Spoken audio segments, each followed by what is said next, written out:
Sa video natin ito pag-uusapan natin ang bihirang pag-usapan na madalas meron tayong lahat. Ayan, meron tayo niyan, yung buhok. O, ano ang kagandahan kapag pareho ang lalaki at ang babae pagka nag-merge na yan na pareho ang kanila ay merong buhok. Mahalaga pala na meron tayo nun. Hindi pwedeng wala pag matured na. Oh. Ibig sabihin, isa yung sign of maturity. At hindi lang yan. Kung hindi mo pa alam, yan ay pangsala, filter ng tao sa bakterya na maaaring kumapit. Lalong-lalo na kapag ginagamit yang pinagtubuan yan. At hindi lang yan.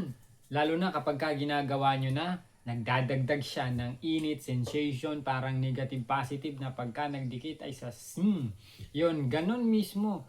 Yan, yung mga sensation, talagang karagdagan yan kapag meron kayo pareho ng ganyang buhok. Ito ay isang comfort rin ng tao.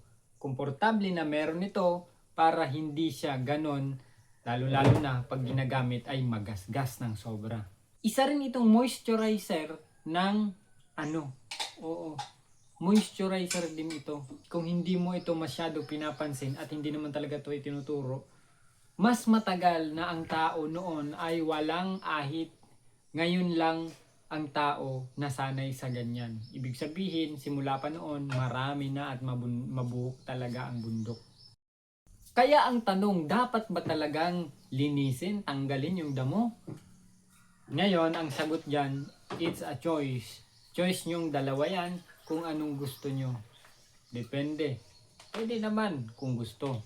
Pero bakit may ganitong karanasan na tinatanggal talaga yan? Minsan, impluwensya ng pamilya, impluwensya ng kaibigan na sabi nga, tanggalin, sinusunod din nila. Kaya may mga ganyan. Isa raw itong hygiene, kumbaga. Pero hindi pala yan ay dapat sundin. Kung sinabihan ka ng ganyan, ikaw pa rin sa sarili mo ang magdi-decide.